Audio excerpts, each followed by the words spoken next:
목소리 잘 들리니 얘들아? 네, 네, 잘 들립니다. 들립니다. 잘 들려? 네, 잘 들립니다. 안 들리나? 아, 오케이. 잘 들린다고? 고마워. 자, 잠깐 출석 좀 한번 온라인 들어온 거 한번 볼게요.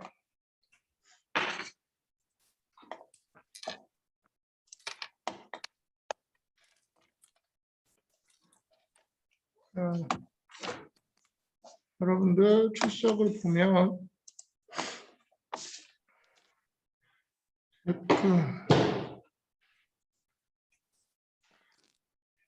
은수는 안 똑같네. 그다음에 원희는 지난주 거 안 돼 있고 체크해야 돼요. 희순도 1주차 거 2개 안 들었으니까 체크하고. 교수님, 그다음에 성훈이도 오늘 거 안 들었네. 양병우 아예 안 들었고 들어오지도 않았네. 한성민 안 들어왔나? 교수님,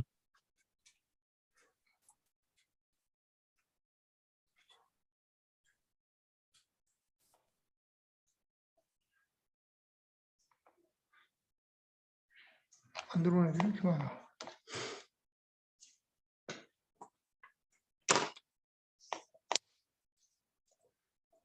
자, 그 다음에 성민이 들어왔지 지금.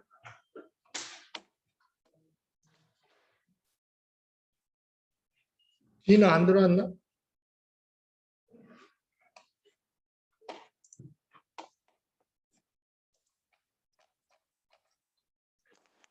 백석톡으로 빨리 안 들어온 사람을 들어오라고 해야겠다.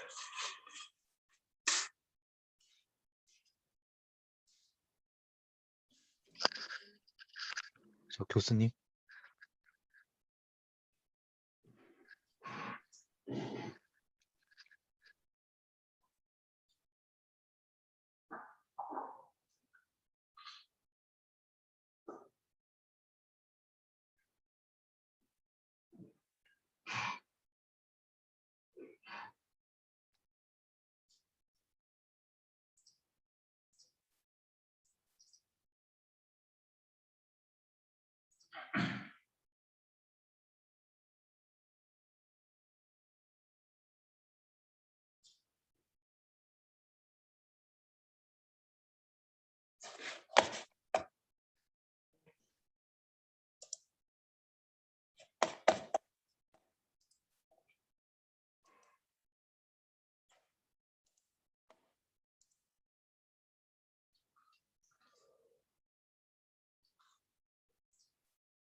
출석 다시 한번 체크할게요.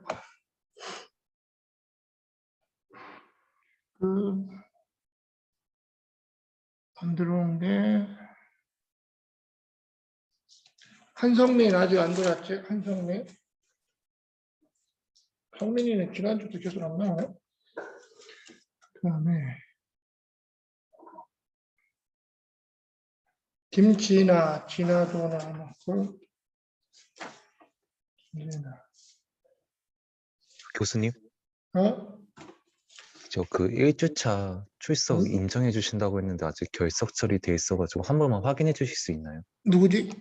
저 김도환입니다. 도환이? 잠깐만. 도환이 어디 있냐? 도환이 다 되어 있는데 지금? 그 사이버 말고 오프라인에 오프라인? 오프라인은 네. 상관없고 다 사이버로 하지 않나 지금? 여기만 그 표시되는데 오프라인 결석 처리돼 있어가지고 오프라인은 다 결석되어 있지 않나 지금?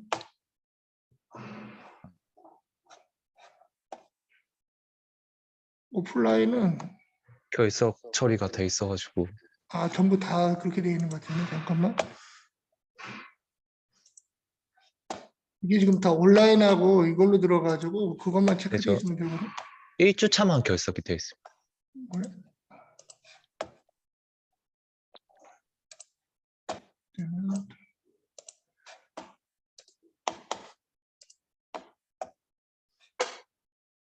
어,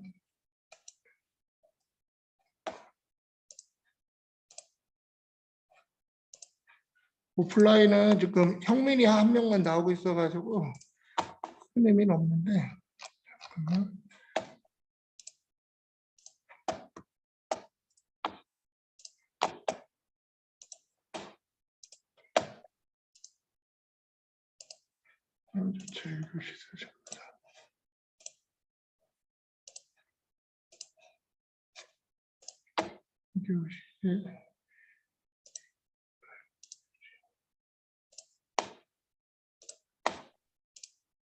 여러분들 출석은 오프라인은 점수에 들어가는 게 아니고 온라인으로 되어 있는 이 부분이 다 체크가 되어 있어야 돼. 이걸로 이제 점수가 계산이 되는 거고. 성민이는 지금 아직 안 들어왔지? 한성민 안 돼 있고, 나머지는 다 잘 들어갔고. 네. 원인은 이거 꼭 들어야 된다. 다음에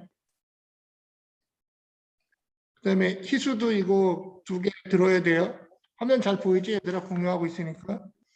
이거 하고 그다음에 병원은 이거 안 들었으니까 들어야 돼. 자, 지난주 여러분들이 했던 거 내가 과제를 하나 됐었는데 한번 볼까? 취약청. 자, 요약 정리는 이따 좀 이따 볼게요. 자, 그러면 평균이니까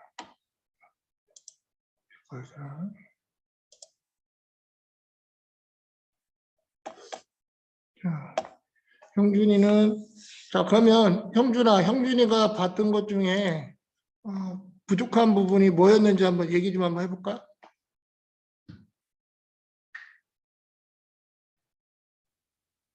형준이 안 들어왔어? 여보세요? 형준아. 제가 본 부족한 부분은요. 응? 일단 그 자료를 빼낼 때 딱히 비밀번호 이런 거를 입력하지 응? 않았던 거. 응? 그리고 이제 그 소리 센서로 반응한다 했는데 그 부분에서 영화에서는 좀 감지 능력이 좀 부족했던 것 같습니다. 응? 박형준 맞아? 예, 맞습니다, 교수님. 네가 써는 건 여기 네가 써는 거 있잖아. 6가지. 네. 이거에 대해서 하나하나 간단하게 한번 설명해 줘봐. 하나하나요? 응. 일단 영화 봤을 때 보안실 CCTV도 없었고요. 응. 그다음에 이제 메인 컴퓨터 보안 미흡은 방금 말씀드린 것처럼 응. 예, 그거랑요. 그다음에 이제 환풍구 크기가 사람이 통과할 수 있을 정도로 너무 커가지고 그거랑 이제 제 생각인데 사람이 없는 동안 이제 화상 센서로 인식이 되었으면 좋겠다고 생각했습니다. 응. 또 이제 출입 통제 시스템 카드로 위장 침입 가능하다 생각했고 응. 마지막에 이제 소리 센서로 감지한다고 영화에서 봤는데 너무 그게 잘 탐지가 안 됐다 생각이 듭니다. 지금 이제 우리가 본 것처럼 이제 가장 메인은 그 안에 이제 나름대로 이제 뭐 압력부터 해가지고 소리 센서 뭐 여러 가지들을 다 해놨는데 지금 중요한 건 뭐야? 안에 뭔가 행위가 이루어지는 거에 대한 걸 보기 위한 어떤 자료로 그런 것들을 썼는데 저 중요한 뭐 CCTV를 안에 설치했었으면 좀 더 보완이 되지 않았을까 아니면 그 안에 이제 모션 인식을 한다든지 하는 또 여러 가지들을 넣으면 조금 더 안전하게 할 수 있겠지. 그래서 여러분들이 이제 어떤 지금 우리나라도 지금 IDC 센터 같은데 중요 이제 서버들이 있는 통제 구역에 들어갈 때는 지금 이 정도급 정도까지 거의 다 밀폐되어 있다. 쉽게 이제 접근하기 어려게끔 다 만들어 놨거든. 그래서 그런 것들을 이제 감안했을 때 여러분들이 보안 담당자로 어떤 중요한 서버들이 있는 통제실에 접근할 때 사람들이 어떻게 접근하지 못하게 할까 거기에 대한 것들도 좀 고민을 많이 해봐야 돼. 오케이, 형준이 잘했고 도안이 왔나? 도안이 왔니? 네, 네, 맞습니다. 그럼 도안이도 한번 간단히 설명해봐. 이제 영화에서 처음 이제 등장인물들이 왔을 때 음, 소방관으로 변장하고 들어갔는데 이제 음. 그런 부분에서 소방관에 대한 신원 확인이 미흡했던 것 같고요. 근데 이제 그게 불이 났는데 긴급 상황인데 신원 확인을 해야 되나? 아, 그걸 근데 고민해 봐야 돼. 그게 왜냐면 그렇잖아. 그래서 그런 취약점을 이용하는 거야. 불이 났어. 근데 이 사람이 진짜 호출한 소방관인지 그걸 어떻게 확인해? 네, 그것도 맞습니다. 아니, 그러니까 거기에 대한 거를 어떻게 하면 근데 좋을까? 그래서 이제 사람이 따라갔잖아. 그 보안 요원이, 그치? 네, 그치? 그 보안 요원이 따라갔는데 보안 요원을 뭐 죽일 뻔하고 그래서 그 걔를 뭐 하여튼 기절시키고 해서 뭔가 작업들이 이루어지잖아, 그치? 네, 그래서 만약에 이제 실제 화재가 난 거를 가정에서 할 수도 있고 실제 불을 낼 수도 있는 거고 그런 여러 가지 어떤 그러니까 물리적인 보안들은 되게 막 다양한 요소들이 되게 많아요. 그래서 어떤 서버실이나 이런 데는 화재를 진압하기 위해서 액화가스나 이런 것들을 다 설치하도록 돼 있어. 그래서 그 서버실 안에는 화재가 발생해도 초기 진압할 수 있도록. 오케이, 다음 또. 이제 좀 작업 같은 것들 할 때 음, 좀 이제 완전 사각지대 같은 부분들은 음, CCTV가 좀 음. 많이 설치되지 않았던 것 같습니다. 그래, 이것도 되게 중요한 포인트인데, 실제 이제 교수님이 이제 그런 주요 기반 시설들이나 IDC 센터들을 가게 되면 CCTV 사각지대를 반드시 체크하게 돼 있어요. 이따가 이제 우리가 나중에 물리적 보안을 볼 때도 여러분들이 마찬가지예요. 그때 실제 서버에 있는 거를 작업하거나 뭔가 외부자가 들어와서 작업하는 경우가 많이 있거든. 그럼 그때마다 CCTV로 다 녹화가 되도록 사각지대가 없게끔 설치를 해야 돼요. 그리고 또 뭐가 필요하냐면 외부자가 들어왔을 때 내부에 있는 인력이 항상 상주해가지고 같이 지켜봐야 돼. 그런 걸 안 하게 되면 분명히 보안 사고가 터질 확률이 높아진다. 그래서 CCTV에 특히 이제 서버실이나 이런 통제 구역에 대해서는 사각지대가 없게끔 만드는 게 되게 중요한 우리 이 보안 쪽 물리적 보안 쪽에서 중요한 포인트 중에 하나다. 그래서 이거를 잘 얘기했고 다음.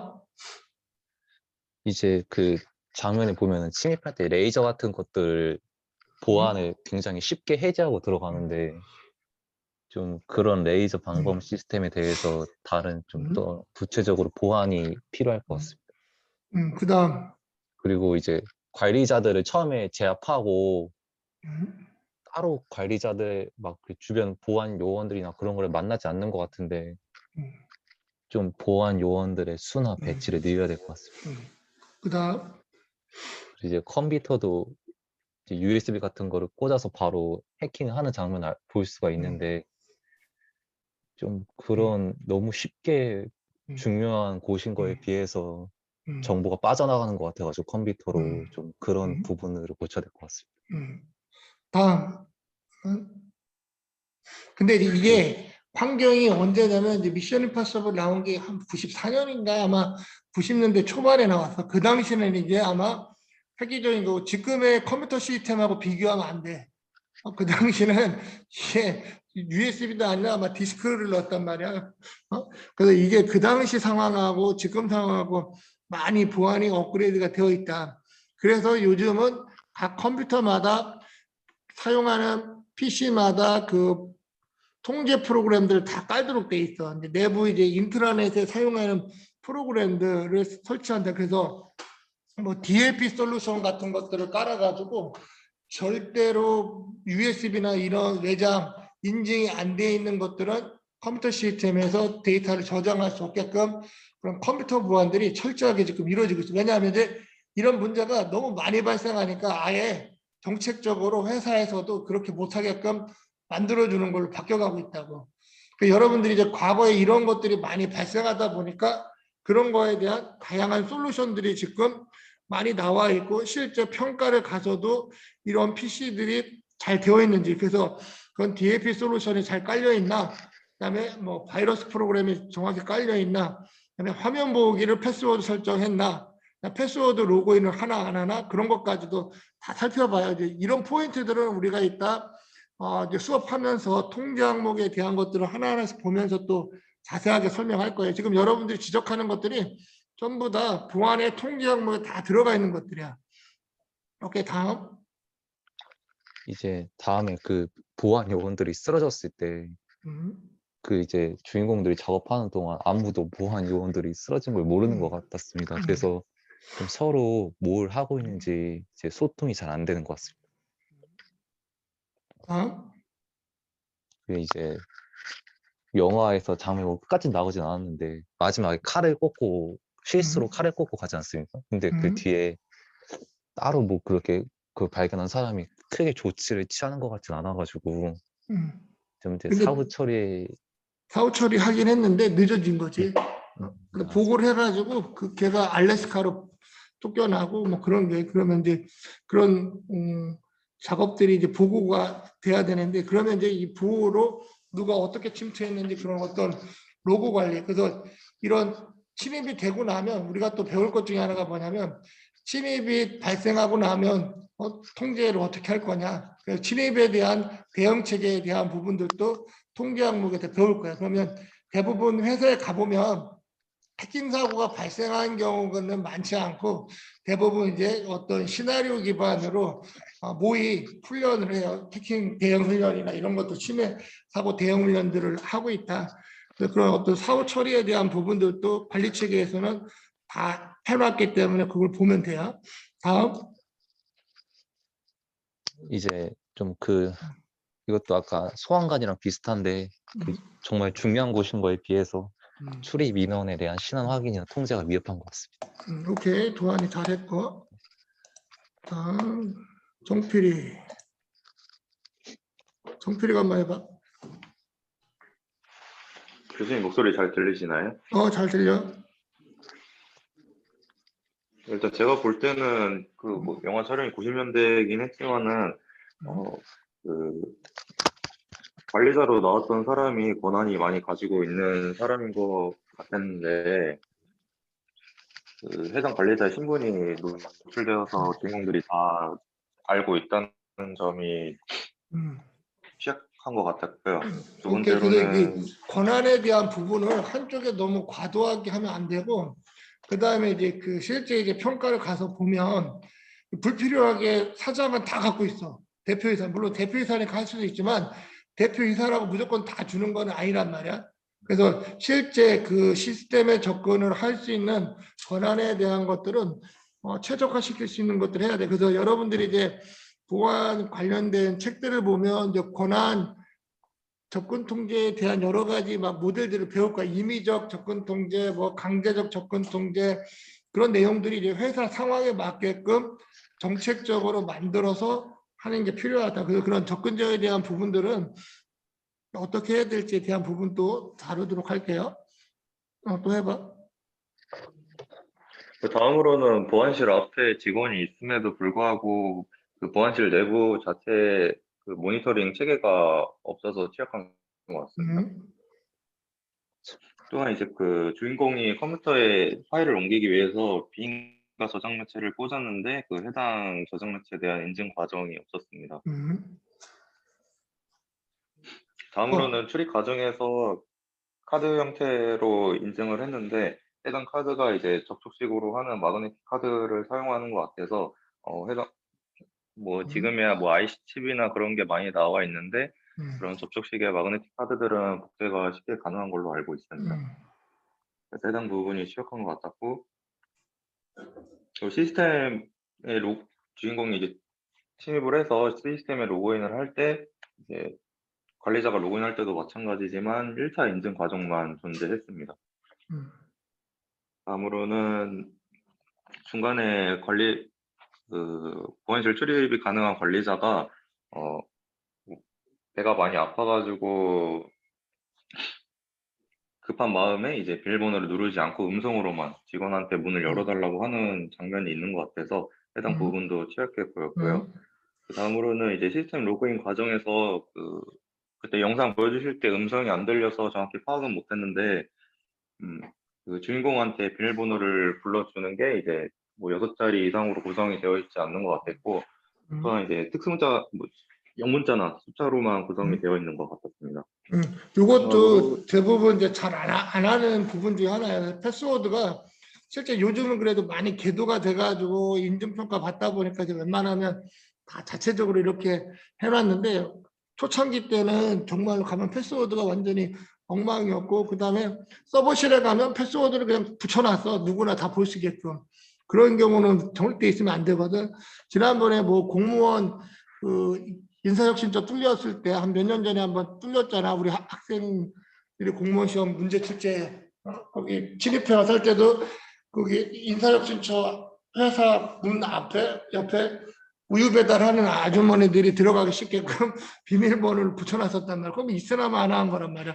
패스워드라는 거는 거기에 대한 접근 권한을 주는 건데 그런 부분들을 안 하게 되면 문제가 되다 보니까 그래서 관리를 철저히 잘해야 된다. 그래서 패스워드도 3개월 단위로 주기적으로 변경해야 되고 그런 어떤 정책들이 만들어진 이유가 패스워드를 관리하지 않으면 바로 그냥 시스템에 접근을 해버리니까 그런 문제가 있어서 여기에 대한 관리 체계나 정책들이 잘 수립해서 시스템으로 제어하고 해야 되는 그런 부분들이 요즘은 다 이루어진다, 자동으로. 다음.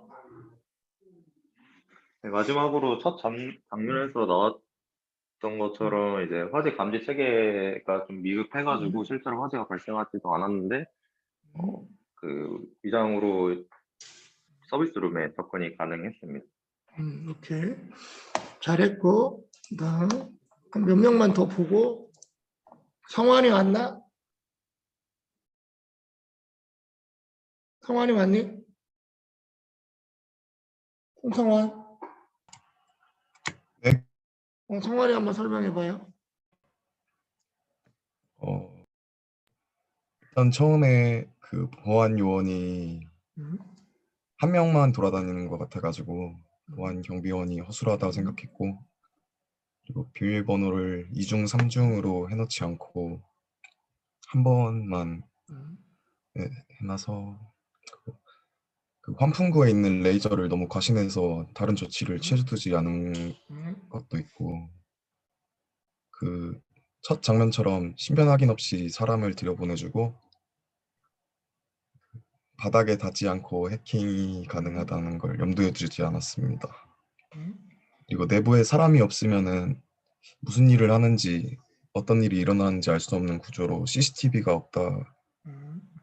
없다고 생각했고 본인이 아니면 컴퓨터가 작동하지 못하게 만들지 않았습니다.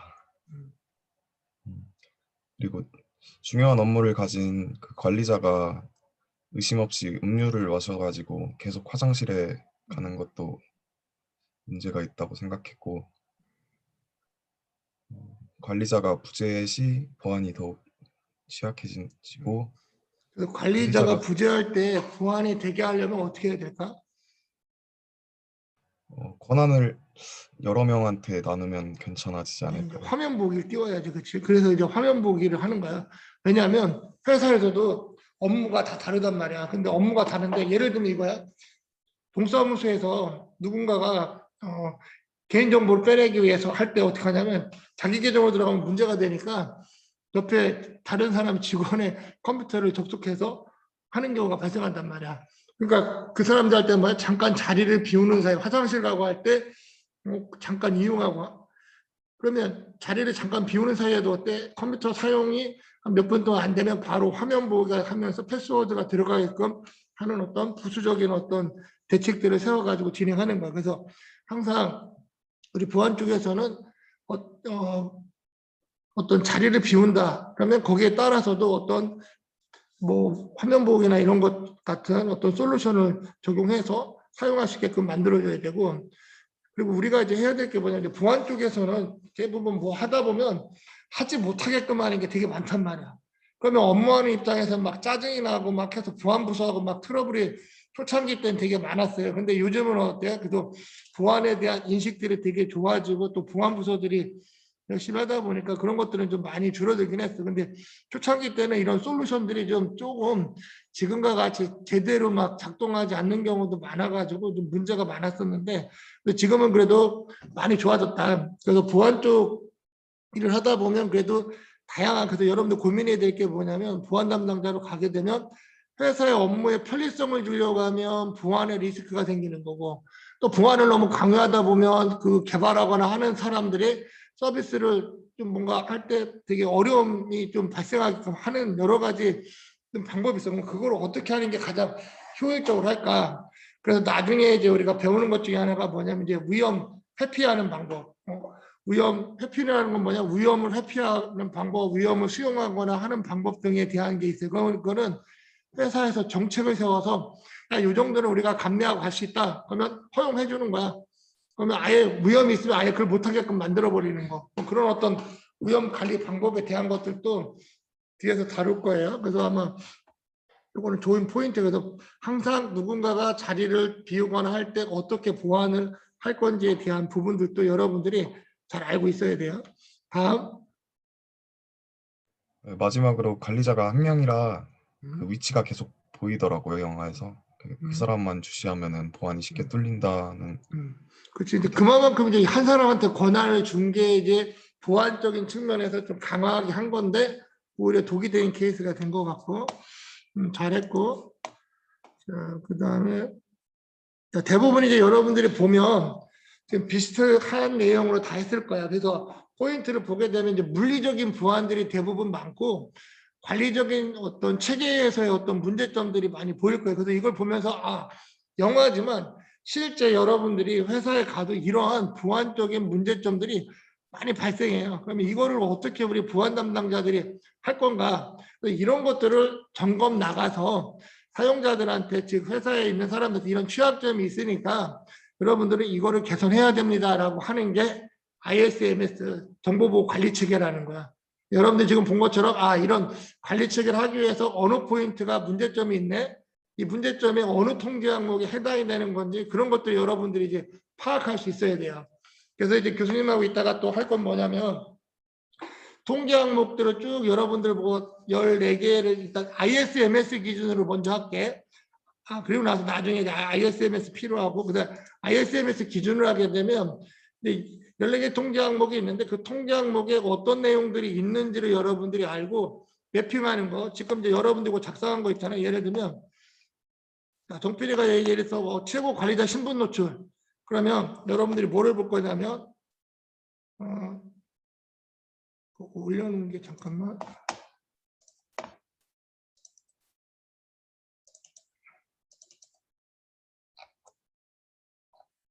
정보 관리 체계.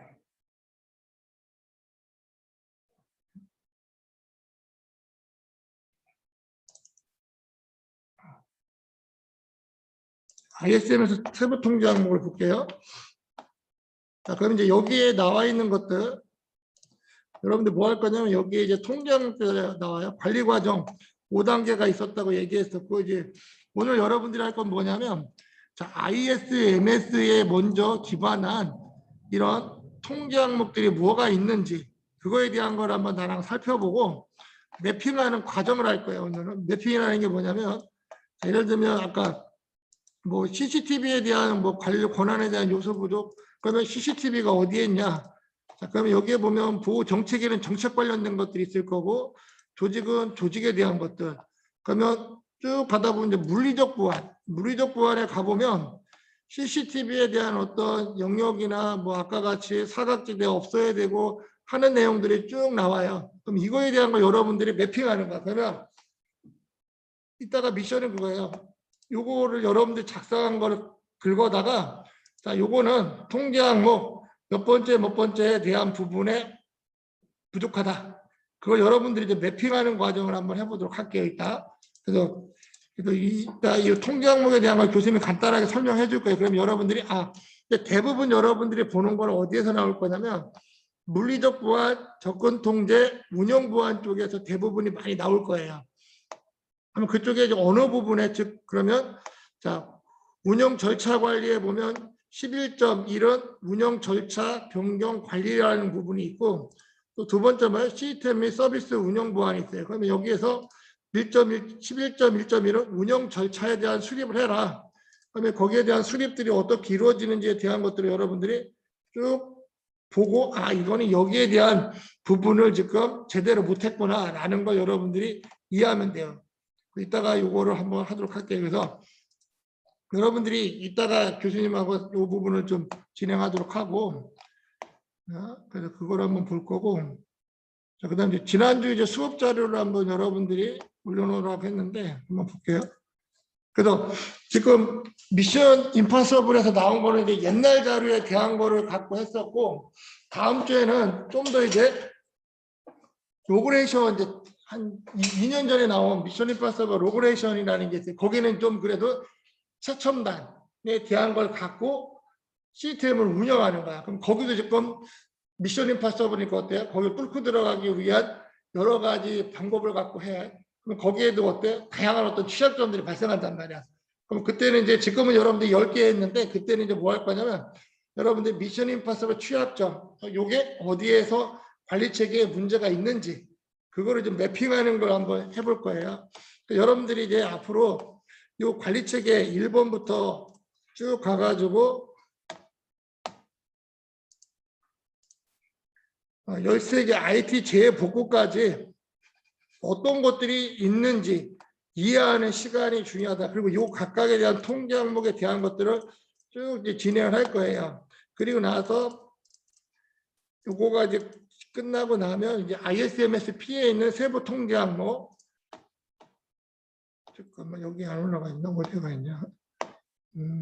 잠깐만. 여기에 보면 ISMS P의 인증 기준은 또 다르다고 했어요. 거의 비슷한데 항목이 조금씩 달라요. 그래서 여기는 관리체계 운영 보호대책에 이제 14개에 대한 보호대책에 몇 개냐?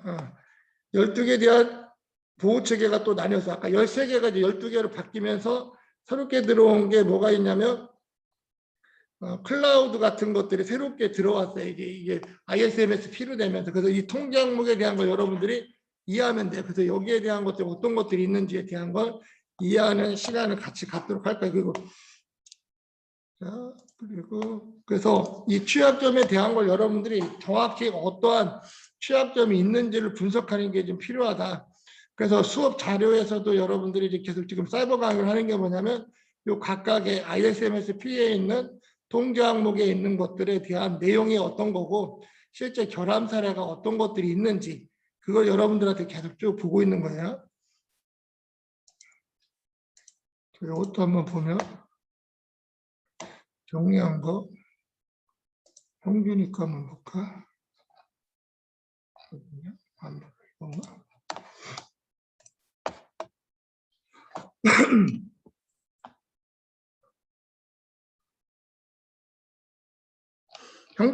형준이 있나? 아까 형준 했었지. 했었으니까 다른 걸로 할게. 누구 걸로 할까?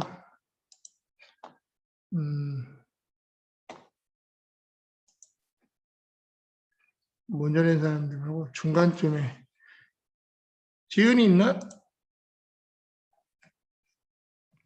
네, 있습니다. 지은아, 네가 정리한 거 한번 간단하게 한번 설명 좀 한번 해볼래? 설명이요? 네가 이해한 거 그냥 간단하게. 먼저. 네. 일단 음. 1.1에서 관리체계 기반 마련에서 범위 설정은 상황을 고려해서 범위를 설정하고 조직 자산 물리적 위치를 했습니다. 그리고 주요 확인 사항은 핵심 자산을 포함하도록 범위를 설정하는지를 확인해야 되고. 자, 이렇게 지은이가 하는 거 갖고 간단하게 내가 정리를 해줄게, 얘들아. 네. 관리 체계에서 범위를 설정한다는 건 뭐냐면 실제 이게 인증 대상이 되는 시스템이 어디까지인지를 파악하는 게 되게 중요해요. 왜냐면 모든 걸 다 보는 게 아니야. ISMS P에 가서 모든 걸 다 보는 게 아니라 개인정보나 아니면 정보보호 관리 체계, 즉 서비스에서 필요한 부분들이 있어요. 거기에 대한 거를 정의해서 거기에 대한 자산이 어떤 건지, 그리고 실제 이걸 관리하는 조직들이 누가 있는지, 실제 물리적 위치가 어디에 있고, 또 네트워크 구성도가 어떻게 되어 있는지 그런 걸 가지고 범위를 지정하고 그 범위가 지정된 시스템에 대해서 모든 것들을 다 하나씩 본다고 보면 돼요. 그래서 범위를 설정하는 거는 근데 대부분 가보면 모든 것들이 거의 포함되게 되어 있어. 근데 이제 뭐 인사팀에서 쓰고 있는 뭐 그런 시스템까지 다 보진 않아. 서비스, 대국민 서비스가 이루어지고 있는 서비스 중심으로 본다. 뭐 내부에 있는 뭐 인트라넷이나 이런 걸 막 다 까보기도 하긴 하지만 실제 뭐 근태 시스템에 대한 뭐 모든 걸 까보는 게 아니라 근태 시스템은 뭔가 로그나 이런 것만 잘 되는지, 그래서 서비스 쪽에 대한 거에 대한 범위를 지정하고 거기에 대한 것만 살펴보는 게 중요하다. 그리고 이걸 하다 보니까 또 뭐가 생겨요? 아, 중요한 자산이 어떤 거냐? 이게 진짜 자산이 포함이 되어 있는지. 그래서 가면 자산 목록을 먼저 달라고 해요. 그럼 회사마다 회사의 자산들을 다 가지고 있어요. 그럼 그 자산 목록을 가지고 하나하나씩 다 봐야 되는 거야. 그리고 나서 실제 위치가 이 자산 목록에는 얘가 어디에 있고 자산 번호가 뭐고 한지를 다 알아야 돼. 그럼 심사원 같은 경우는 이걸 목록을 다 보고 가지고 간다. 그래서 거기에 대한 거를 좀 체크할 수 있어야 되고, 또 요거 할 때 또 중요한 게 뭐냐면 새로운 보안 장비들이 들어올 때가 있어요. 그러면 새로운 보안 장비가 들어오면 반드시 무엇을 해야 되냐면 취약점 점검은 컨설팅을 꼭 받아서 거기에 대한 시스템에 문제가 있는지 없는지를 체크해야 돼요. 그런 과정에 대한 문서들까지도 다 확인할 수 있어야 된다. 그래서 범위에는 신규로 새롭게 구입한 자산, 또 폐기하는 자산에 대한 것들도 관리가 잘 되고 있는지 그런 내용까지 다 포함이 돼야 된다. 그래서 1.1.4는 범위에 대한 걸 할 때 그냥 막연하게 하는 게 아니라 법에서 고지하고 있는 내용들을 중심으로 한다라고 보면 돼요. 자, 그 다음 것도 설명해 줘봐. 정책 수립은 정보 보호랑 개인정보 보호 방침 및 방향을 명확하게 제시해야 되고, 주요 확인 사항에서는 조직이 수행하는 정보 보호랑 개인정보 활동의 근거를 포함하는 최상위 수준의 정보보호 정책을 수립하였는지, 그리고 매뉴얼 등을 수립하고 있는지를 확인해야 합니다. 망법에는 개인정보하고 통신망법에 나누고 있고, 여기서도 이제 정책이라는 건 뭐냐면 우리 국가에는 헌법이 있어가지고 헌법을 꼭 지켜야 돼, 국민들이. 회사에는 회사에서 지켜야 될 정책이 있어요. 정책이 있고 또 지침서, 절차서, 매뉴얼들이 나온다. 그래서 이런 지침서가 잘 갖춰져 있어. 근데 정책도 잘 구비되어 있어. 근데 중요한 건 서류로 만들어 놓고 진행이 안 되면 문제가 돼요. 그런 것들이 전부 다 결함으로 나오는 거야. 분명히 지침서도 있고 정책도 수립하고 절차서도 다 만들어 놨어요. 근데 그대로 안 하고 있어. 그게 결함에 대한 해당 사항인 거예요. 문제점이 되는 거예요. 예를 들면 아까 같이 뭐 지침서에는 자, 물리적 보안할 때 주 출입자에 대한 뭐 패스워드에 대한 뭐 관리를 한다. 패스워드 관리 정책은 8자리 이상 특수문자를 포함하도록 되어 있다. 라고 딱 지침서가 만들어져 있어. 실제 가서 확인하니까 특수문자를 안 쓰고 있어. 그러면 지침은 되어 있는데 얘네가 안 만들고 있기 때문에 결함이 되는 거야. 근데 그 지침은 어떻게 만든 거냐면, 자, 법에서 제시하는 특히 이제 ISMS에서 가이드라인에서 특수문자는 8자리 이상, 뭐 대소문자 구분하고 뭐 특수문자를 써라. 뭐 그런 규정들이 만들어져 있단 말이에요. 그럼 그 규정을 가지고 회사 규정에 보안팀 애들이 만들어 놓은 거야. 그럼 그 지침서를 가지고 확인했는데 지침서대로 이루어지지 않을 경우, 또는 법이나 아까 망법이나 개인정보법에는 이렇게 하도록 뭔가 만들어야 돼. 근데 지침서에 그런 게 빠져 있어. 그 지침서가 잘못됐어. 그런 경우도 다 결함이야. 그래서 거기에 대한 걸 정확하게 판단하는 걸 여러분들이 잘 해야 된다.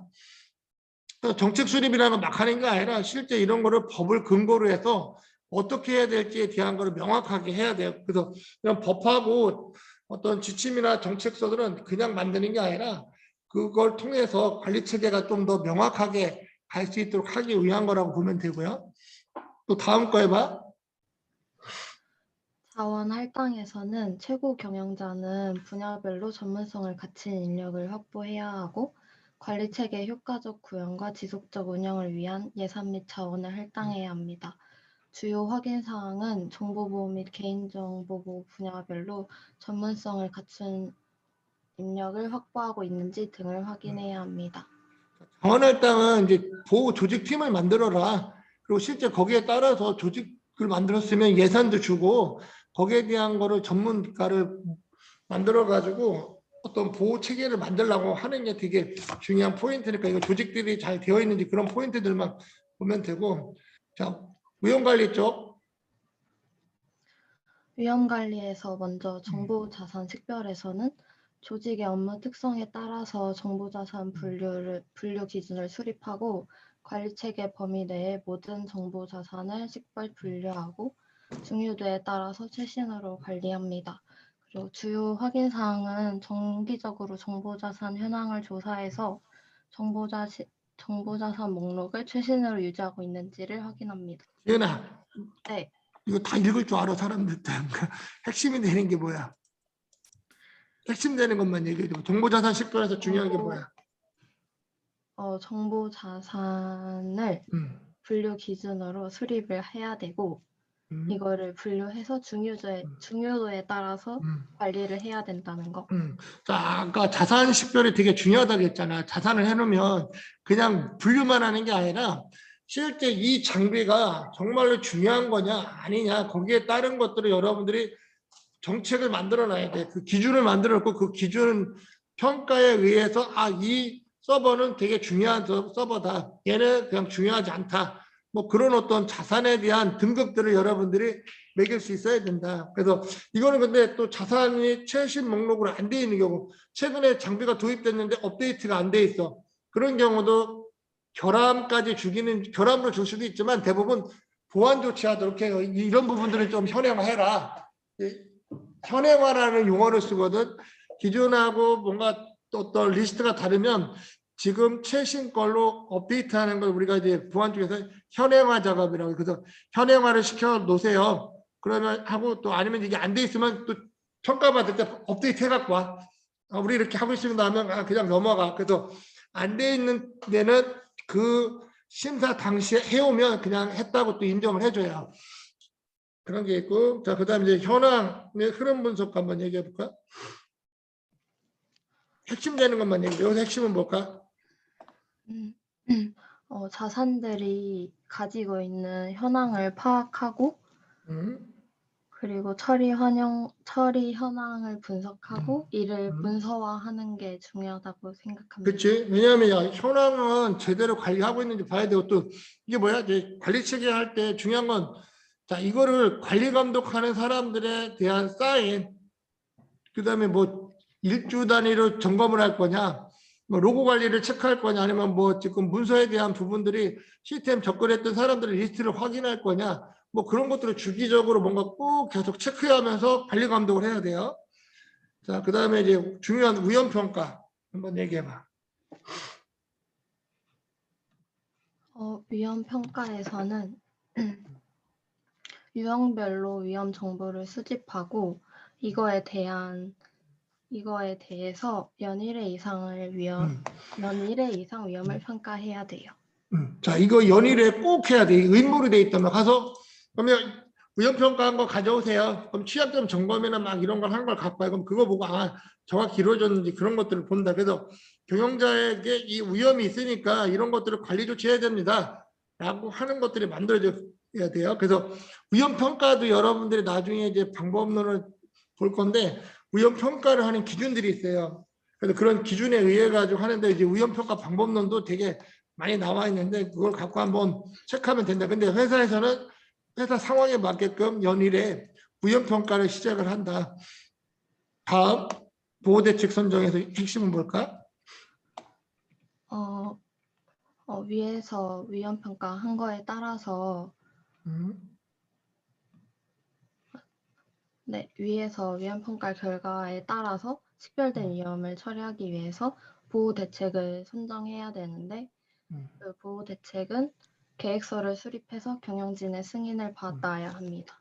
자, 우선순위가 되게 보호대책 할 게 막 엄청나게 많이 나왔어. 그러면 그 중에서 급하게 해야 될 것들에 대한 우선순위가 만들어지고 그거에 따른 어떤 계획과 실제 경영진이 수립해주고 그거에 대한 처리 결과가 어떻게 됐는지 그런 보고서까지 다 보완을 해놔야 돼요. 그리고 그런 어떤 문서들을 행위할 때 항상 경영자가 관심을 갖고 하게끔 만드는 게 되게 중요하다. 자, 그 다음에 이제 관리 체계에서 보호대책 구현에서 중요한 건 뭘까? 위에서 선정한 보호 대책을 효과적으로 구현하고 경영진은 이거를 정확성과 효과성 여부를 확인합니다. 오케이. 자, 보호대책 공유는 왜 할까요? 보호 대책 공유는 보호 대책을 시행할 부서 및 담당자를 파악하고 관련 내용을 지속적으로 운영되도록 합니다. 왜냐하면 이게 중요하냐면, 자, 뭔가 회사에 어떤 부분이 문제가 있었는데 그 문제점 이렇게 해결했습니다라고 전 사원한테 공지를 해줘야 아, 이런 문제점이 있었다라는 거를 이해할 수 있다고. 그래서 그런 거에 대한 어떤, 그다음에 또 중요한 어떤 걸 해결했다. 그리고 어떻게 해야 된다. 그런 어떤 방법론에 대한 것들을 공유를 해줘야 된다. 자, 운영 현황 관리 중요한 건 뭘까? 조직이 수립한 관리 체계를 상시적 아니면 주기적으로 수행해야 할 운영 활동 및 수행 내역을 기록해서 관리하도록 합니다. 자, 그래서 경영진이 이제 주기적으로 하시게끔 하면 돼. 자, 끝이지. 그래서 이 앞부분에서는 크게 결함이 이렇게 많이 나오진 않는데, 그래서 기본으로 무조건 해야 되는 포인트라고 보면 돼요, 여러분들이. 그래서 지금 지은이가 설명 잘했는데, 여러분들 정리할 때 이 정도로 지금 대부분 이제 카피앤 페이스트만 하면 의미가 없어요, 얘들아. 이거 하는 이유는 뭐냐면, 1.1.4에서 하는 이가 범위 설정이 왜 필요한지, 정책 수립이 왜 필요한지, 자원 할당이 왜 필요할까? 그리고 여기에 대한 문제점이 뭘까? 그 다음에 발생했던 결함이 뭐가 있을까? 거기에 대한 걸 여러분들이 미리 보면 좋다는 얘기야. 그래서 그거를 갖고 여러분들 정리하고 지금처럼 누가 발표할지 몰라요. 그냥 내가 랜덤하게 누구를 하게 되면 그 학생이 지금처럼 지은이처럼 쭉 설명해 주면 돼. 그래서 이걸 갖고 여러분들이 지금 사이버 강의에서 했던 내용을 한 번 더 정리하고 그다음에 우리가 관리책에서 필요한 포인트가 뭐가 있는지를 한번 쭉 보는 시간을 갖도록 할게요. 자, 한 10분 쉬었다가 다시 한번 이제 뭐 할 거냐면 미션 임파서블에서 나왔던 거에 대한 거를 갖고 지금 통계 항목 몇 번째 어떤 부분이 여러분들이 취약한 거라고 했는지에 대한 거를 좀 살펴보고 이제 남은 시간 그 매핑하고 하는 걸로 이제 오늘 마칠 거예요. 자, 10분만 쉽시다, 여러분. 10분만 쉬어요. 성민이는 좀 늦게 들어왔네.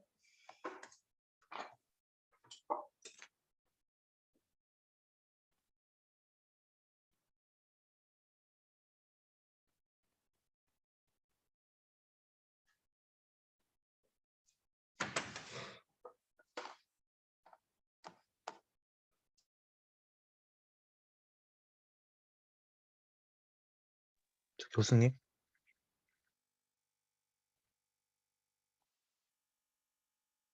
얘기해요. 그 3교시로 들어오면 되나요? 다시 들어오면 돼요. 좀 감사합니다. 나갔다가 다시 들어와야 되더라. 그래 출석이 바뀌어요.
자, 이제 3교시 시작하도록 하겠습니다.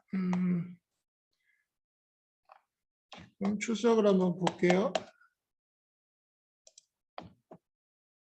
3교시.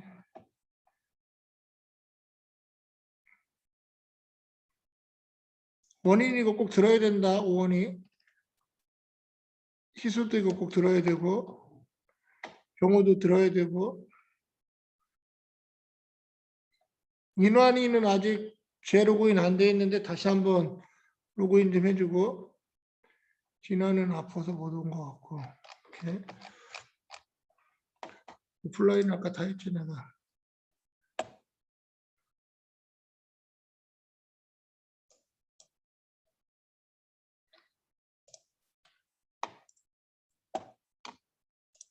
이렇게 인환 들어갔고.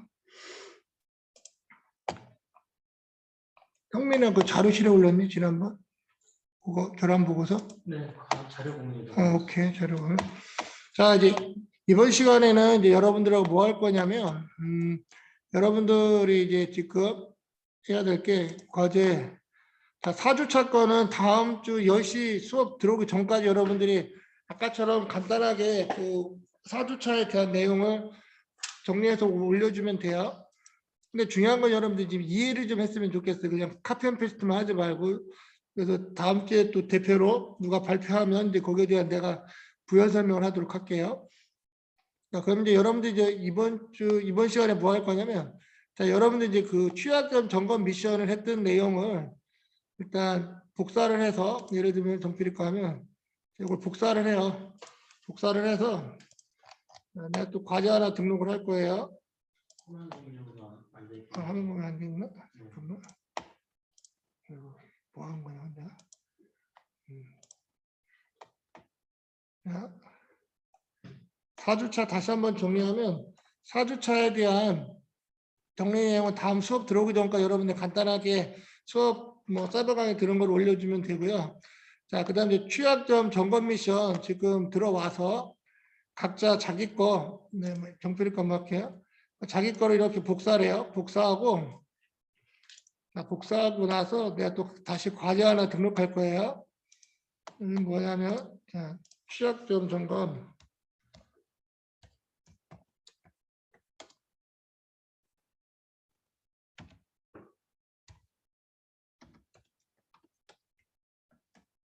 자, 통계 항목에 대한 매핑을 오늘 할 건데, 이거는 오늘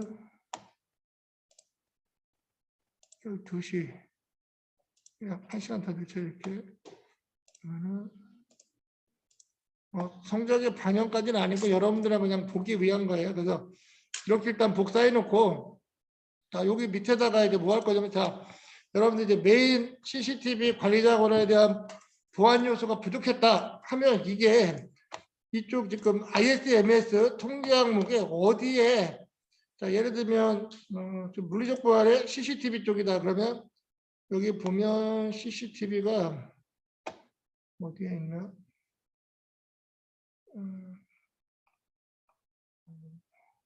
CCTV 관련된 부분이 있으니까 그럼 CCTV에 뭐 이런 부분에 대한 게 있다 그러면 여기 보면 자 7.1.2의 보호 설비에 해당이 될 수도 있고요. 또 여기 보면 CCTV 외부 감지에 대한 출입 통제.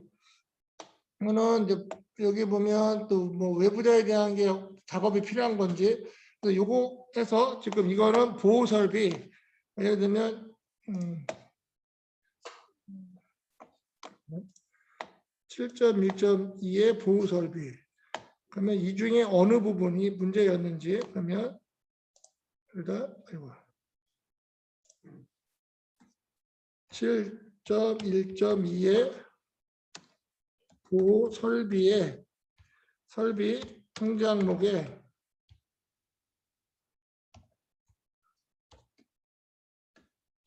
항목 어느 부분 땡땡땡에 대해서 있다라는 걸 표시해 주면 돼. 여기까지 가요, 얘들아? 그러니까 자기가 취약점이라고 한 부분에 대해서 통계 항목이 이거 뭐 꼭 여러분들이 정확하게 뭐 이거는 뭐 성적 상관없이 여러분들이 이제 요 통계 항목을 보기 위한 과정이라고 보면 돼요. 이 통계 항목에 대한 걸 여러분들이 써놓고 어떤 부분이다 라는 것만 나한테 보여주면 돼. 그래서 구분하기 위해서 이렇게 화살표 표시 해주든지 해가지고 여러분들 이것만 올려주면 돼요, 오늘은. 자, 그래서 넘어간 거죠. 여러분 작성할 때 왜 안 넘어가죠?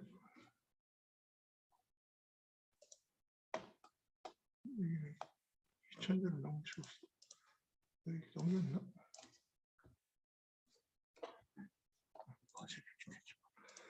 과제를 많이 내지 말라는 거네. 아무튼 그래서 지금 여기다가 여러분들이 이제 작성을 하고 가면 돼요. 그래서 좀 나하고 볼 건 뭐냐면 내가 이제 하나하나씩 간단하게 설명을 해줄게 여러분들한테. 그러면 여러분들이 아 지금 한 부분은 이 부분에 해당이 되겠구나. 그걸 여러분들 감을 익히면 좋을 것 같아요.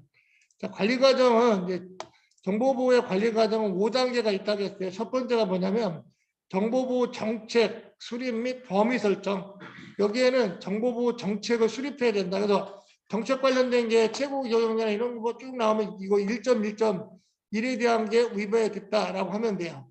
그다음에 자, 두 번째 거는 뭐냐면 자, 아까 했던 것처럼 경영진 및 책임 및 조직 구성을 해야 돼요. 그래서 경영진 참여가 있고 정보보호 조직 구성 및 자원 할당. 그러면 경영진이 꼭 참여하는 내용이 나와야 되고 조직에 대한 내용이 나오면 안 돼 있으면 이 부분이 이제 결함이 되는 거고 2.2가 문제 있다. 자, 세 번째는 이제 위험 관리 방법에는 이제 위험 관리 방법 및 계획 수립.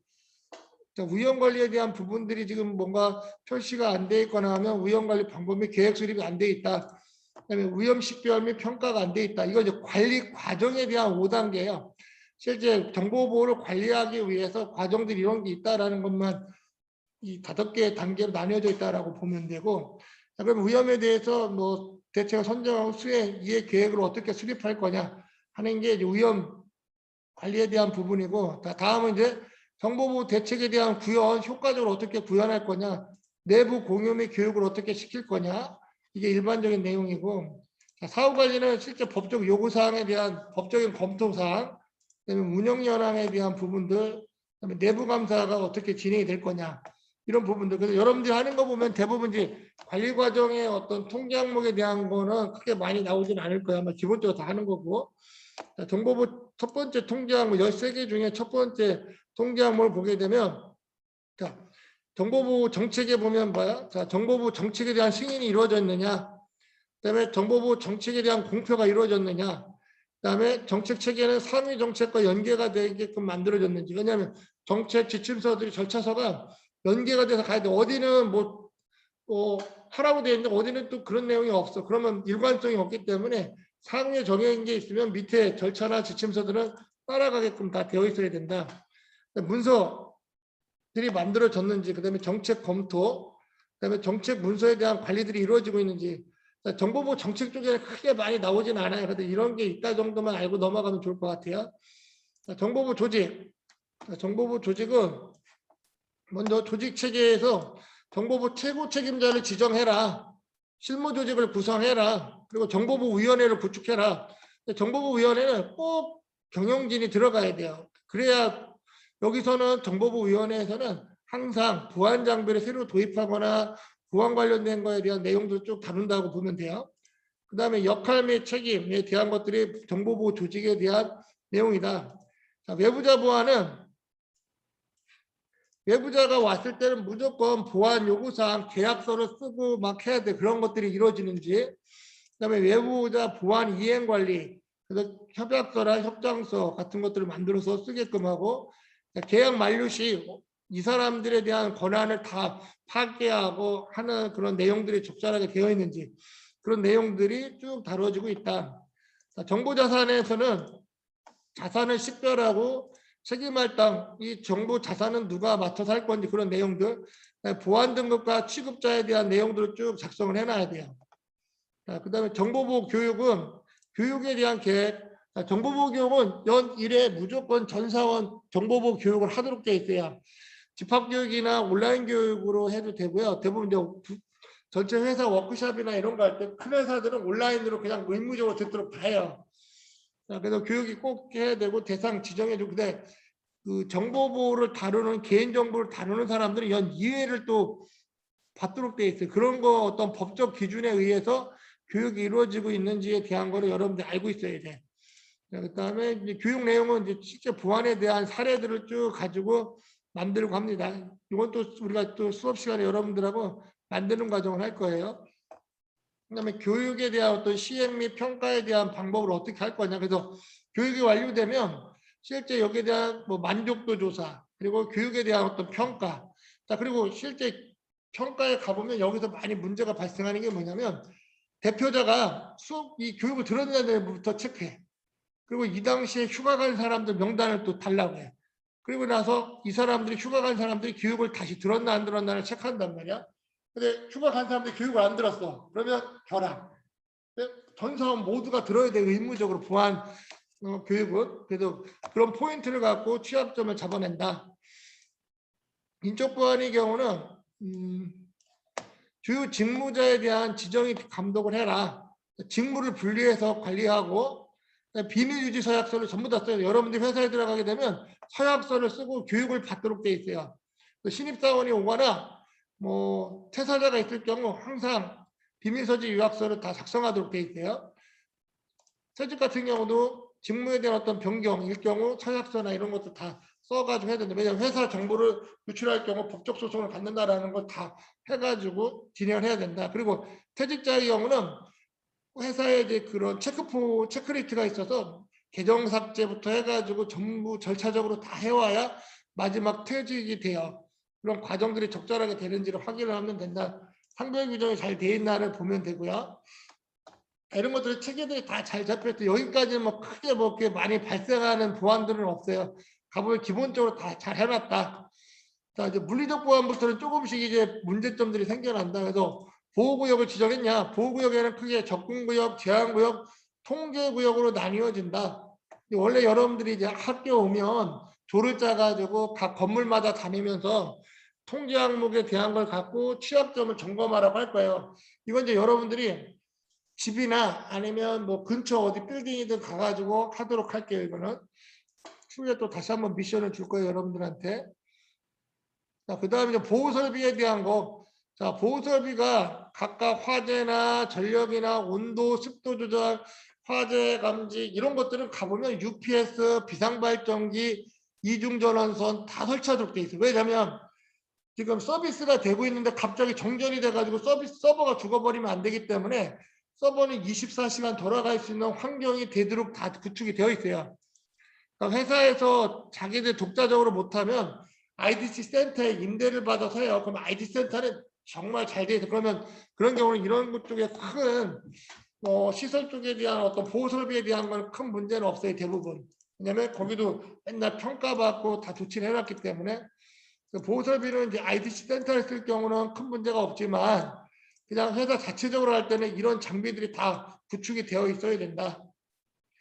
보호구역 내 작업할 때 항상 동반자가 있어야 된다.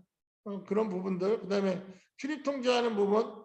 자, 보호구역이나 통제구역 같은 경우는 함부로 들어가게 하면 안 돼요. 그래서 거기에 대한 적법한 절차들이 이루어지고 있느냐. 그다음에 출입할 때마다 기록을 다 해야 되는데 인증하는 것도 기본 투팩트. 카드나 지문, 홍채, 생체 인증 막 두세 개씩은 무조건 하도록 돼 있어요. 자, 그 다음에 이제 케이블 보안, 케이블들이 손상되지 않도록 전력을 보호하고 있는가. 그 다음에 시스템의 어떤 배치들이 적절하게 이루어지고 있는지. 그 다음에 이제 그 개인 업무 공간에 대한 환경, 아까 같이 이제 개인 뭐 화면 보기 같은 거 잘 하고 있느냐, 뭐 캐비넷 같은 거 잘 다루고 있느냐, 중요 문서들을 방치하지 않느냐, 뭐 그런 내용들 쭉 체크하고요.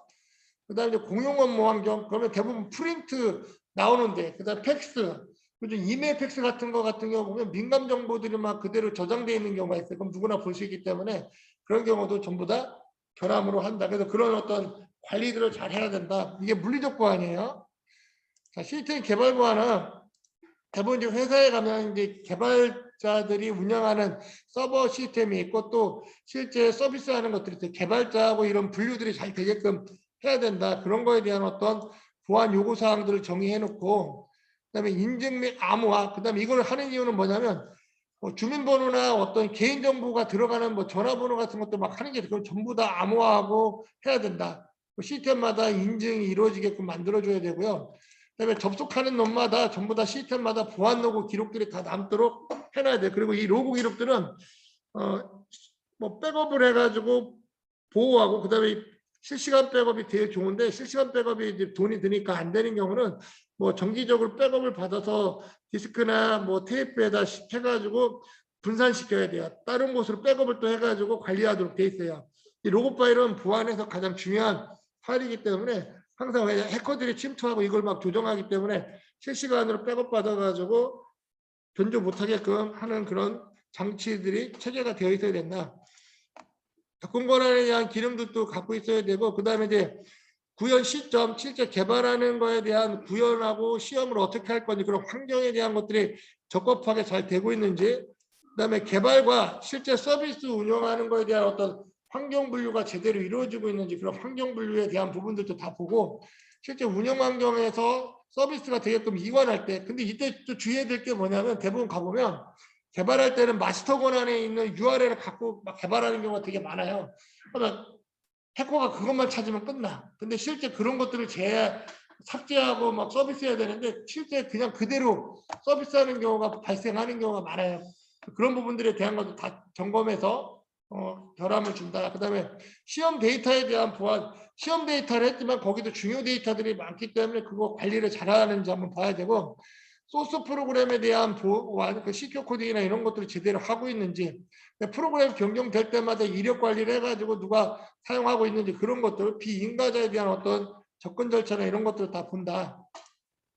이제 외주 개발을 줬을 때 외주 개발에 대해서 시스템의 어떤 권한이나 사용할 수 있는 거에 대한 관리 감독들이 잘 이루어지는지 이런 것들이 이제 개발 보안에서 보고 있는 거고요.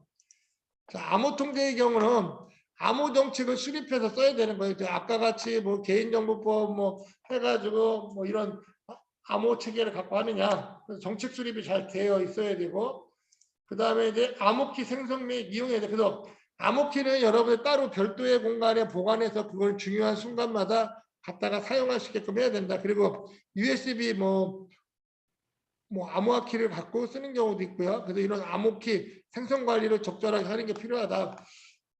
그러니까 많이 나오는 보안 중에 이제 결함 중에 많이 나오는 게 이런 접근 통제죠. 그러면 접근 통제에 대한 수립이 잘 되어 있느냐? 접근 통제라는 건 통제 구역이나 아니면 중요 정보가 있는 서버에 접근할 때 통제를 어떻게 할 건지 그런 수립들에 대한 것들이 나와 있는 거예요. 사용자 등록, 즉 시스템에 접근할 수 있는 사용자 등록, 이게 너무 불필요한 사람들이 많이 되어 있으면 결함이야, 그것도. 왜냐하면 데이터베이스에 개인정보로 볼 수 있는 데이터베이스에 접근이 많이 되어 있다 그러면 문제가 발생해요. 누가 볼 수 있는 게 많으면 안 되니까. 그래서 거기에 대한 어떤 권한 부여나 이런 것들은 최소화할 수 있도록 해야 된다. 관리자의 어떤 특수 권한 관리에 대한 관리들도 철저하게 이루어지고 있는지 확인을 해주고 있고요. 접근 권한에 대한 검토들도 주기적으로 해줘야 된다. 그 다음에 사용자 인증이 적절하냐, 사용자 시크가 정확하게 되고 있느냐, 사용자 패스워드도 관리가 잘 되고 있는지, 이용자 패스워드도 안전하게 사용할 수 있게끔 시스템이 구축되어 있는지, 그다음에 네트워크를 접근하는 놈들이 문제가 없게끔 하는지, 그래서 방화벽에 대한 정책이나 이런 것들을 다 살펴봐요, 심사원들이. 그래서 불필요한 접근 권한 방화벽이나 이런 정책들이 잘못되어 있으면 전부 다 결함. 서버 접근에 대한 부분들도 접근하는 허용이 되는 거. 대부분 가면 서버에 되는 것들이 요즘 대부분 원격으로 다 접속하기 때문에 리눅스 베이스로 다 되어 있어요. 그래서 여러분들이 리눅스를 좀 잘 다뤄야 돼. 이런 보안 장비들은 대부분 리눅스 기반에서 돌아가는 게 되게 많아요. 그래서 리눅스에 서버 접근해서 거기 있는 계정을 갖고 들어가서 다양한 서비스가 될 수 있게끔 하는 경우가 많기 때문에 여러분들이 리눅스는 잘 다룰 수 있어야 된다. 그다음에 응용 프로그램에 대한 접근들도 마찬가지고요. 데이터베이스 접근도 마찬가지예요. 권한이 있는 DBA의 권한만 갖고 있는 사람만 접속하도록 해요. 그러면 이 사람에 대한 서버 접근도 그냥 막 하는 게 아니라 IP 통제, 어느 그 권한이 있는 사람의 PC에 있는 IP로만 접속할 수 있게끔 해주고, 거기에 대한 로고 기록이나 이런 것들을 다 관리해야 돼요. 이런 것들이 안 돼 있으면 전부 다 결함이다. 모바일 기기도 마찬가지예요. 뭐 윕스나 이런 걸 써가지고 뭐 무선 통제를 하고 그다음에 모바일로 뭐 캡처 같은 거 못하게끔 하는 그런 여러 가지 내용들. 그다음에 인터넷 접속도 뭐 기본 이제 사내망을 쓸 때는 인터넷 접속을 전부 다 차단을 시켜놔요. 그래서 뭐 웨키퍼 같은 거 갖고 이제 통제하면서 권한이 뭐 주는 경우도 있고 그래서 그런 어떤 접속에 대한 것도 외부망으로 접속할 때는 웨키퍼나 같은 뭐 보안 장비들을 써가지고 통제를 하고 있다. 그런 것들이 적절하게 되고 있냐, 함부로 인터넷 접속하지 않게끔 하느냐 그런 내용들을 다루는 게 접근 통제다. 운영 보안은 여기서도 결함이 많이 나오는 부분이라고 보면 돼요. 그래서 운영에 대한 절차를 수립해서 할 거냐, 시스템에 대한 어떤 작동이나 이런 거에 대한 매뉴얼대로 진행이 되고 있는지, 그다음에 운영에 어떤 변경이 이루어질 경우 변경 관리를 철저하게 한다. 시스템이 뭐 새롭게 도입이 된다, 뭐 새로운 시스템이 도입돼서 뭐 파괴한다 그러면 거기에 대한 어떤 관리들이 잘하고 있는지, 정보 시스템에 대한 어떤 인수, 그다음에 실제 이제 우리가 뭐 출입 통제 쪽에서도 하지만 반출입에 대한 부분들도 되게 중요해요. 그다음에 새로운 장비가 들어오고 나가는 게 그냥 막 하는 게 아니라 어떤 절차에 의해서 해야 된다. 그러니까 보안 시스템을 운영하고 그걸 통해서 관리를 하고 있는 지금 여기 보면 보안 장비들에 대한 게 쭉 다 나와요. 이건 나중에 한번 여러분들하고 보안 장비에 대한 것들 한번 리스트를 정리를 쭉 한번 할 거예요. 성능 및 용량 관리 같은 것도 필요하고요. 그다음에 장애가 발생했을 때 관리를 어떻게 할 거냐, 장애 유형에 따라서 어떻게 대처할 건지 그런 것들을 쭉 다 정리를 해놔야 된다.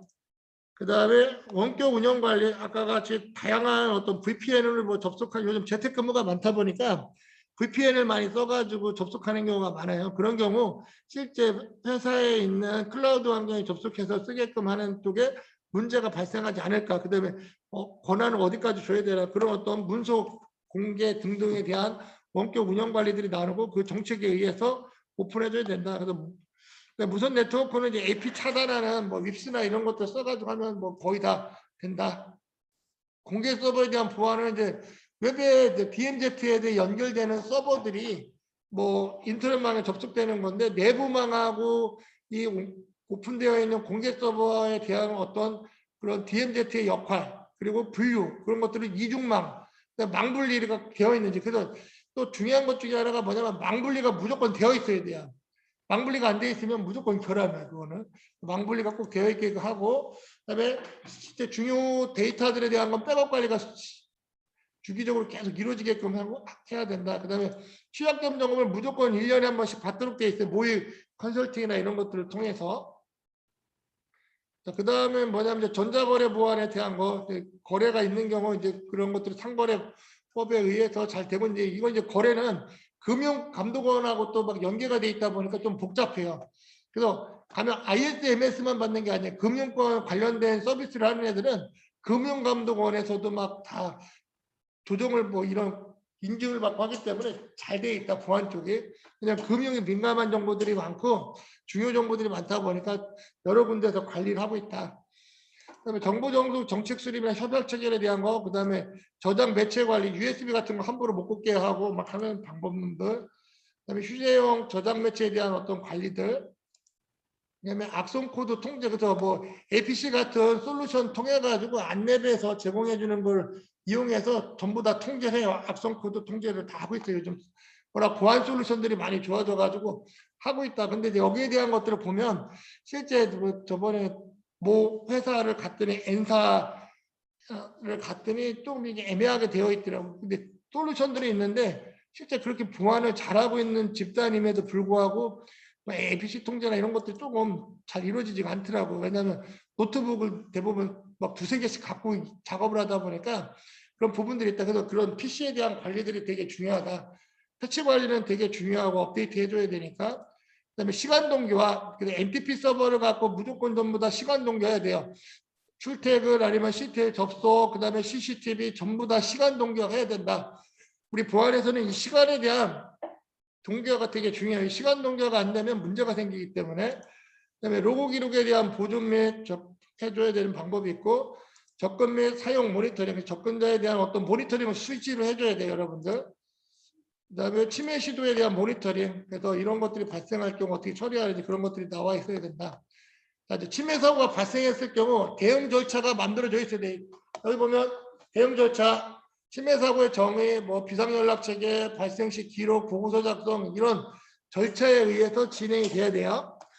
그다음에 대응 체계 구축이 되어 있는지, 그리고 모의 침해 사고 훈련들도 다 하도록 돼 있어요. 근데 대부분 시나리오 베이스라고 좀 괜찮은 회사들은 뭐 실제 해커들이 침투하게끔 해서 관리를 하고 취약점 점검을 한다. 그러니까 침해 사고 훈련은 대부분 이제 시나리오 기반으로 대부분 많이 하고 있다. 왜냐면 실제 이제 시스템 서비스가 마비되면 안 되니까. 침해 사고가 발생했을 경우 보고를 통해서 사건도 여기에 대한 어떤 대응을 해 나간다. 사고 처리 및 복구, 그다음에 그래서 여기 보면 복구가 어느 타임까지 돼야 되는데 그런 것들에 대한 다양한 것들을 좀 체계적으로 만들어 놔야 돼요.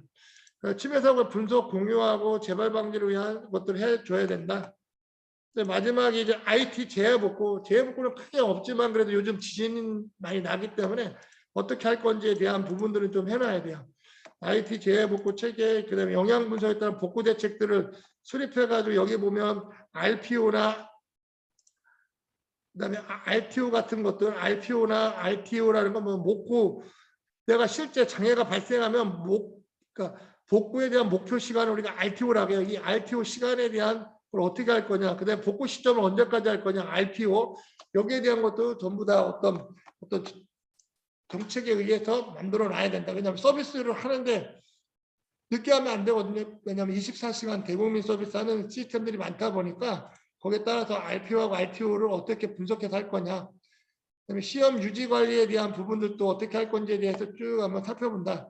자, 그래서 제가 쭉 여러분들께 지금 통계 항목 13개에 대한 걸 지금 쭉 했어요. 그러면 대충 ISMS는 왜 보안 컨설팅이라고 하냐면 지금 보안에 있는 모든 게 여기 다 담겨져 있어. 그럼 여기에 있는 걸 갖고 여러분들이 조치를 다 할 수 있으면 보안 전문가예요. 그 다음에 실제 여러분들 가봐서 하다 보면 여기 있는 걸 다 아는 게 아니라 각 담당자마다 하는 역할이 다 달라질 거예요, 여러분들이. 근데 이제 ISMS를 뭐 준비하고 하는 사람들은 여기 있는 내용들을 다 알고 회사 차원에서 다 준비를 하고 해야 돼요. 자, 그래서 13개의 통계 항목을 내가 설명한 걸 보고 여러분들이 아까 얘기한 것처럼 취약점 점검 통계 항목 매핑을 하면 돼. 그래서 여러분들이 작성한 취약점에 대한 거를 보고 얘가 몇 점 몇에 해당되는 통계 항목에 뭐를 위반했다 라는 거를 한번 매핑시키는 작업을 좀 했으면 좋겠어요. 이걸 하는 이유는 뭐다, 여러분들? 여러분들이 이 통계 항목에 대한 세부 내용을 이제 알아야 돼요. 우리 수업의 가장 큰 거는 이 통계 항목들을 뭐가 있는지를 알고 어떻게 대비할까, 그리고 어떻게 조치할까, 그런 거 여러분들이 아는 게 되게 중요해요. 그다음에 이거에 대해서 사이버 강의도 지금 ISMS-P에 대한 걸 가지고 여러분들한테 설명을 하고 있다. 그래서 여러분들이 여기에 대한 거를 쭉 하면 좋을 것 같고요. 그래서 지금부터 남은 시간 동안 여러분들이 이거 매핑 지금 내가 쭉 설명하면서 했기 때문에 대충 이게 몇 점 몇에 있는 건지를 감을 잡았을 거예요. 그걸 갖고 이게 뭐 몇 점 몇에 어떤 통계 항목에 뭐를 위반했다, 그 정도만 여러분들이 매핑해 주면 좋아요. 그럼 이걸 하고 나면 다음 주에는 여러분들하고 뭘 할 거냐면, 이거는 다음 주 할 거예요. 그러면 여러분들이 이제 이거 하고 나서 뭐 할 거냐면 여기 자료실에 보면 결함 보고서를 올려놓은 게 있어요. 이제 여러분들이 이제 오늘 자료를 정리하고 나면 그 정리한 것 중에 몇 개를 가지고 이런 결함을 발생한 거니까 거기에 대한 결함 보고서 작성하는 걸 다음 주에 알려줄 거예요, 여러분들한테. 그러면 다음 주에는 이제 저랑 1교시는 뭐 4주차에 대한 내용 쭉 정리하고, 그다음에 두 번째 시간에는 요 결함 보고서 작성하는 걸 알려주고 요 결함 보고서 하나씩만 작성하고 가면 돼요, 다음 주는. 그럼 여러분들이 보안 취약점에 대한 결함 보고서 어떻게 쓰여지는 것까지 이해하게 되면 지금 우리가 보안 쪽에서 항상 어떤 포인트에서 어떤 통계 항목을 가지고 봐야 되는구나. 그 통계 항목 중에 이런 부분에 취약점이 발생하면 결함 보고서가 이렇게 작성이 되는구나.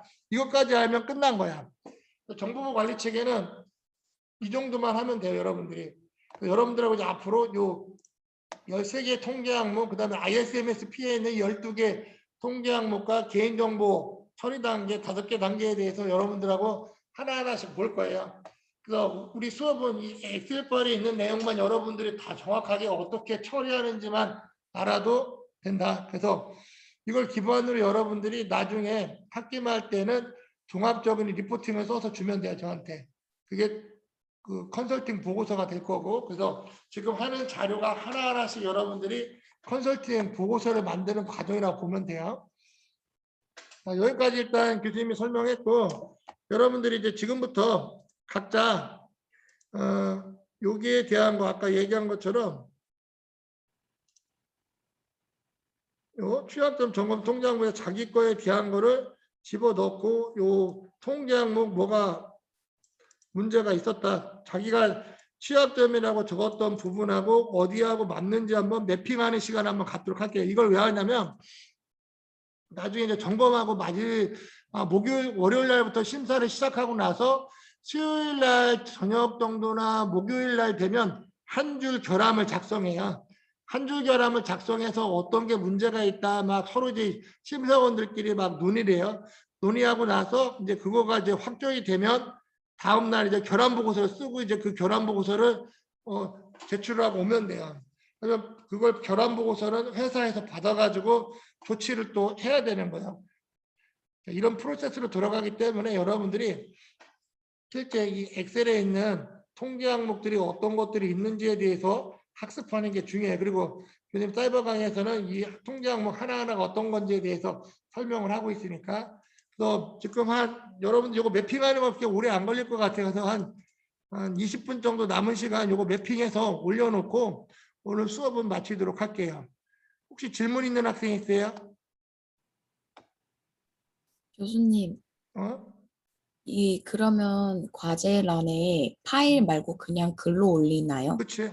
파일로 올리는 거는 안 올려도 돼요. 그다음에 그 주차별 정리도 아까처럼 그냥 그 본문에다가 쓰면 돼요, 여러분들이.